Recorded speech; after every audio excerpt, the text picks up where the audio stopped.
अगर सर उठा के जीना है, मान सम्मान अधिकार के साथ जीना है, तो मात्र दो काम करना है साथियों।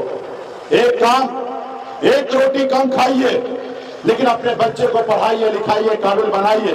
जब तक आपका समाज शिक्षित नहीं होगा, तब तक आपका समाज आगे नहीं बढ़ेगा। हमारा देश में एक ही संविधान है, लेकिन हमें आरक्षण नहीं मिल रहा है। तो इसका जवाबदेही कौन है?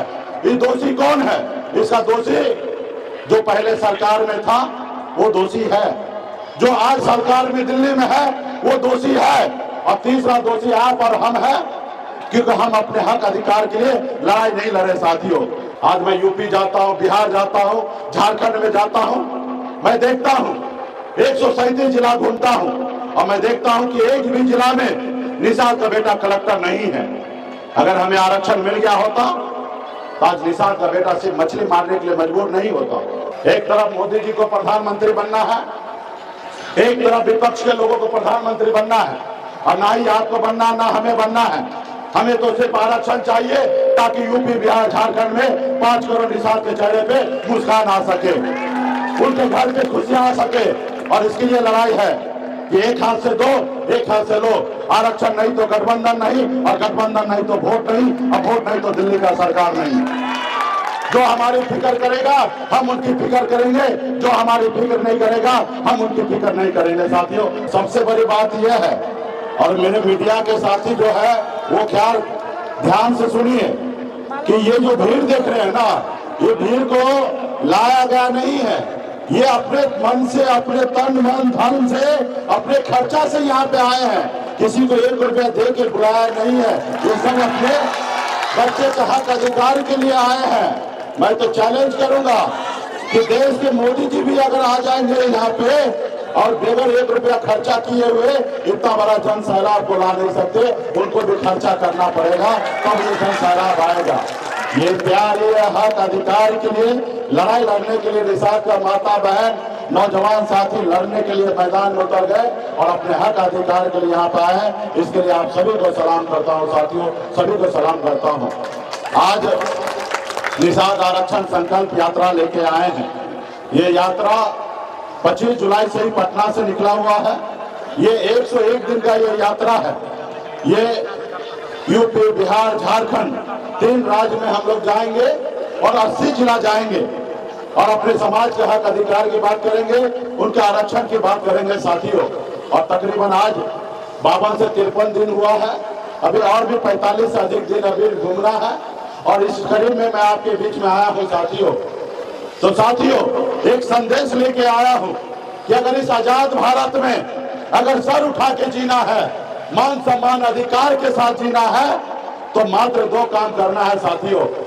एक काम, एक रोटी कम खाइए, लेकिन अपने बच्चे को पढ़ाइए, लिखाइए, काबिल बनाइए। जब तक आपका समाज शिक्षित नहीं होगा, तब तक आपका समाज आगे नहीं बढ़ेगा। इसलिए अपनी जरूरत को कम कीजिए। आप 1 रोटी कम खाइए। अगर आप झोपड़ी में है तो झोपड़ी में रहिए, लेकिन अपने बच्चे को पढ़ा लिखा के काबिल बनाइए। जिस रोज आपका बच्चा पढ़ लिख लेगा, उस रोज झोपड़ी से निकाल के आपको महल में पहुंचा देगा साथियों, महल में पहुंचा देगा। और दूसरा, अपने हक अधिकार के लिए लड़ाई लड़िए, अपने हक अधिकार के लिए संघर्ष कीजिए। जैसे कभी आपके पूर्वज ने संघर्ष किया, लड़ाई लड़ा। उन्होंने एक संकल्प लिया था कि देश में हम लड़ाई लड़ेंगे और अंग्रेज को मार के भगाएंगे। और उन्होंने संकल्प के साथ पौने 200 साल अंग्रेज से लड़ाई लड़ा, और पौने 200 साल के बाद हमें आजादी मिला। और क्या आजादी इसलिए वो लेना चाहते थे कि हमारे आने वाला पीढ़ी सर उठा के जिए। तो मजबूत संकल्प के साथ उन्होंने लड़ाई लड़ा साथियों।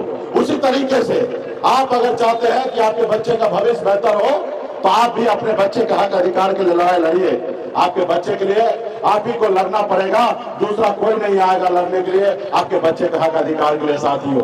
आज जो हम लड़ाई लड़ रहे हैं कि निषाद समाज को आरक्षण मिले, ये कोई मेरी नई मांग नहीं है, ये कोई मैं भीख नहीं मांग रहा हूं। ये भारत के संविधान में हमारा अधिकार है, लेकिन हमें हमारा अधिकार नहीं मिल रहा है। आप बताइए, न्याय कीजिए कि देश एक है, संविधान एक है, देश के प्रधानमंत्री जी एक है, देश के गृह मंत्री जी एक है, फिर हमारे साथ भेदभाव क्यों हो रहा है? जब हमारे एक भाई को बंगाल में अगर आरक्षण मिल रहा है जब हमारे एक भाई को दिल्ली में आरक्षण मिल रहा है तो बिहार में क्यों नहीं मिल रहा साथियों? आज बताइए ना, हमारा देश में एक ही संविधान है लेकिन हमें आरक्षण नहीं मिल रहा है, तो इसका जवाबदेही कौन है? ये दोषी कौन है? इसका दोषी जो पहले सरकार में था वो दोषी है, जो आज सरकार में दिल्ली में है वो दोषी है, और तीसरा दोषी आप और हम है, क्योंकि हम अपने हक अधिकार के लिए लड़ाई नहीं लड़े साथियों। काश अगर हमारे समाज में वीर योद्धा 30-40 साल पहले, 50 साल पहले अपने समाज के हक अधिकार के लिए लड़ाई लड़ते तो आज समाज को आरक्षण मिल गया होता, और जब आरक्षण मिल गया होता तो आपको क्या लाभ मिलता मैं बताता हूँ। आज मैं यूपी जाता हूँ, बिहार जाता हूँ, झारखंड में जाता हूँ, मैं देखता हूँ 137 जिला घूमता हूँ और मैं देखता हूँ कि एक भी जिला में निषाद का बेटा कलेक्टर नहीं है। अगर हमें आरक्षण मिल गया होता तो आज निषाद का बेटा सिर्फ मछली मारने के लिए मजबूर नहीं होता, आज निषाद का बेटा भी कलेक्टर होता, एसपी होता, डीएसपी होता, एसडीओ होता, बीडीओ होता, सीओ होता, डॉक्टर होता, इंजीनियर होता, लेकिन आपने लड़ाई नहीं लड़ा, इसलिए आपका बेटा आज मछली मारने पर मजबूर है। तो इसलिए साथियों, ये भारत आपका है और संविधान के तहत हमें आरक्षण मिलना चाहिए। इसके लिए आज हम लोगों ने सर पे कफन बांध करके अपने हक अधिकार के लिए मैदान में उतर गए हैं, एक नारा के साथ, आरक्षण नहीं तो गठबंधन नहीं, और गठबंधन नहीं तो सरकार नहीं साथियों। इसके लिए आपको लड़ना पड़ेगा, ताकत दिखाना पड़ेगा, संघर्ष करना पड़ेगा साथियों। इस समाज में जो ने संघर्ष किया उन्होंने बदलाव लाया है। पहले राजा के घर में बच्चा जन्म लेता था, रानी के कोख से बच्चा जन्म लेता था तो राजा बनता था, लेकिन देश आजादी के बाद जब हमें संविधान मिला, लोकतंत्र मिला, उसके बाद बाबा साहब ने कहा कि अब देश में राजा का बेटा राजा नहीं बनेगा, राजा वही बनेगा जिसके पास वोट होगा, वही व्यक्ति राज्य का मुख्यमंत्री और देश का प्रधानमंत्री बनेगा। लेकिन आपने अपना वोट को ताकत को नहीं समझा, अपने हक अधिकार के लिए लड़ाई नहीं लड़ा, और जिन्होंने अपने वोट को ताकत को समझा वो समाज देखिए कितना आगे निकल गया। जैसे हमारे आदरणीय श्री लालू प्रसाद यादव जी, हमारे स्वर्गीय श्री रामविलास पासवान जी, हमारे बहन मायावती जी, हमारे मुलायम सिंह यादव जी, ये लोग गरीब घर में ही जन्म लिए, कोई अमीर घर में जन्म नहीं लिए, लेकिन उन्होंने संघर्ष किया, लड़ाई लड़ा, कुछ दल बनाए तो उनके समाज के लोगों ने, उनके लोगों ने उनको मदद किया। जब मदद किए तो उसके दल को बल मिला, और जब दल को बल मिला तो 15 साल बिहार का मुख्यमंत्री बने रहे, और आज भी उनकी सरकार है। तो ये कैसे हुआ? ये पैसे के दम पे नहीं हुआ, ये बाबा साहब का दिया हुआ ताकत, जो वोट गिराने का ताकत है, उसके दम पर बिहार में मुख्यमंत्री बने साथियों। और देखिए आज हमारे यादव भाई मजबूत हुए कि नहीं हुए? वो मजबूत हुए। आज बिहार में कोई माई का लाल नहीं है क्योंकि उसको आप दिखा सकते हैं, तो ये उनकी उपलब्धि है। ये उपलब्धि आपको भी हासिल हो सकता है जब आप अपने संघर्ष के लिए मैदान में उतरिएगा। आज मुझे ही देखिए, मैं भी एक गरीब घर में ही जन्म लिया, जहाँ हजारों समस्या था वही मेरा जन्म हुआ। पिताजी मछली मारते थे, दादाजी मछली मारते थे, ऐसे गरीब घर में जन्म लिए जहाँ अगर 4 बजे अगर मछली ना मारा जाए तो 5वां दिन घर पे खाना नहीं बनेगा। ऐसे परिवार में मैं जन्म लिया, लेकिन मैंने क्या किया? 18 साल की उम्र में, जिस उम्र में बच्चे को खेलना कूदना होता है, स्कूल कॉलेज जाना होता है, माँ बाप के साथ रहना होता है, उस उम्र में मैं अपने गांव को छोड़कर मुंबई जैसे शहर गया, वहां मेहनत किया, मजदूरी किया। 900 रुपया महीने पे मैं नौकरी करता था, 30 रुपया रोज पर मजदूरी करता था, लेकिन मैंने संघर्ष के बदौलत मुंबई जैसे शहर में कामयाबी का झंडा मैंने गाड़ा साथियों। मैंने अपना नसीब को बदला और लड़ाई लड़ा, ऐशो आराम की जिंदगी जी रहा था, बेहतर जिंदगी जी रहा था। फिर मैंने देखा कि मैं तो काफी आगे निकल चुका हूं, लेकिन हमारे लोग बहुत पीछे रह गए हैं।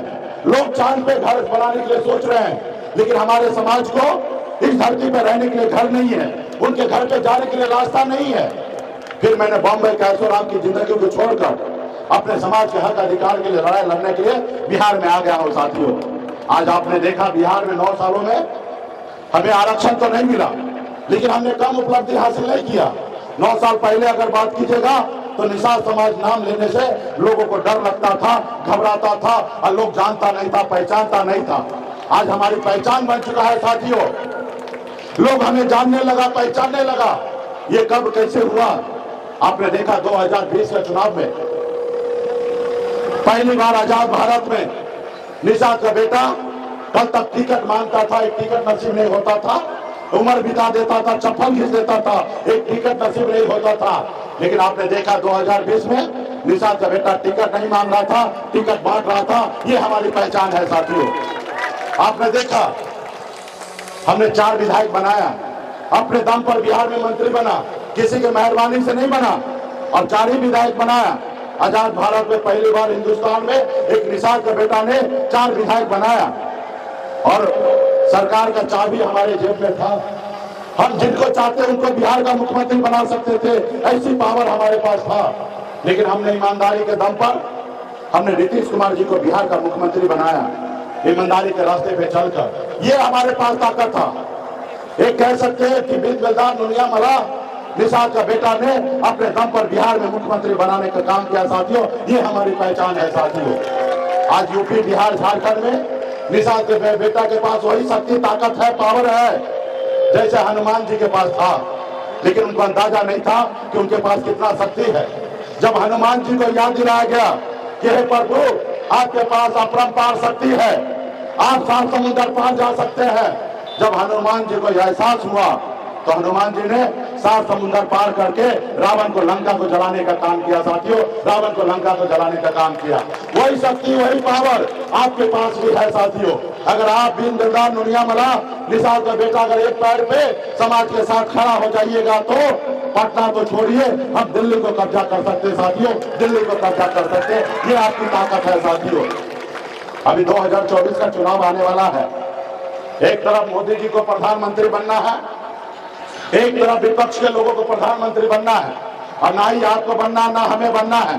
हमें तो सिर्फ आरक्षण चाहिए ताकि यूपी, बिहार, झारखंड में 5 करोड़ निषाद के चेहरे पे मुस्कान आ सके, उनके घर पे खुशियां आ सके। और इसके लिए लड़ाई है कि एक हाथ से दो, एक हाथ से लो। आरक्षण नहीं तो गठबंधन नहीं, और गठबंधन नहीं तो वोट नहीं, और वोट नहीं तो दिल्ली का सरकार नहीं। जो हमारी फिक्र करेगा हम उनकी फिक्र करेंगे, जो हमारी फिक्र नहीं करेगा हम उनकी फिक्र नहीं करेंगे साथियों, उनकी फिक्र नहीं करेंगे साथियों। इसके लिए मजबूती से लड़ाई लड़ना पड़ेगा। आज आप इतना कष्ट भरी जिंदगी जी रहे हैं, आप इतना तकलीफ के साथ जिंदगी जी रहे हैं। क्या आप चाहते हैं कि आपके बच्चे भी ऐसी जिंदगी जिए? आप नहीं चाहते हैं कि आपके बच्चे बेहतर जिंदगी जिए? अगर आप चाहते हैं तो उसके लिए लड़ाई लड़िए। आज बताइए ना, आप कितना लाचार है, मजबूर है कि आप अपने बच्चे को पढ़ा लिखा नहीं पाते हैं। आप इतना लाचार है, मजबूर है कि जब आपके बच्चे बीमार पड़ते हैं तो आप उसको इलाज नहीं करा पाते क्योंकि आपके पास पैसा नहीं होता है। और आप इतना मजबूर होते हैं कि आपके बच्चे आपके गोद में दम तोड़ देता है। आज निषाद बच्चे समाज के लोग इतने मजबूर है। ये बताइए ना कि निषाद कुल में अगर बच्चा जन्म लेता तो कोई क्या गुनाह करता है? नहीं, कोई गुनाह नहीं करता है साथियों। तो साथियों, उनके लिए कौन लड़ेगा? आज आप देखिए 2 महीने के बाद, 3 महीने के बाद दिसंबर, जनवरी आएगा, ऐसी ठंड होगा। वैसे ठंड में लोग घर से बाहर नहीं निकलेंगे। लेकिन आपका भाई, आपका बेटा, आपका पति, आपका पिताजी क्या करेंगे? घर से बाहर निकलेंगे। लोग जब रजाई से नहीं निकलेंगे बाहर, उस समय में आपके भाई घर से बाहर निकलेंगे, तालाब में उतरेंगे, झील में उतरेंगे, फिर मछली मारेंगे, फिर बाजार में बेचेंगे। तब 2 रुपया आएगा, तब उनके घर पे चूल्हा जलेगा साथियों। क्या आपके बच्चे का अधिकार नहीं है क्या और एक सही से जिंदगी जीने का? आज निषाद कुल में अगर बच्चा जन्म लेता तो कोई गुनाह करता है? तो नहीं साथियों, कोई गुनाह नहीं करता है। सिर्फ जरूरी है उसके हक अधिकार के लिए लड़ाई लड़ना। तो इसलिए समय आ चुका है, बाबा साहब का दिया हुआ ताकत वोट का इस्तेमाल कीजिए, अपने वोट को नहीं बेचिए। आज अपने हक अधिकार के लिए लड़ाई लड़िए। अपना 1 रोटी कम खाइए, लेकिन अपने बच्चे को पढ़ाइए, लिखाइए। आज मैं लड़ाई लड़ रहा हूं। आज 50-52 दिन हुआ है, दिल्ली का सरकार ऐसे ऐसे हिलने लगा है कि मुकेश सहनी से कैसे लड़ेंगे। अभी आने वाला समय में बड़ी लड़ाई लड़ना है। तो इसलिए इस बार हमने ऐसी दवा ढूंढा है। तो क्या आप लोग लड़ाई लड़ने के लिए तैयार है ना? जब लड़ाई लड़ने के लिए तैयार है तो संकल्प लेना पड़ेगा। संकल्प लेने के लिए तैयार है तो बहुत बहुत धन्यवाद। लाइव बिहार YouTube पर सब्सक्राइब और Facebook पर लाइक जरूर करें।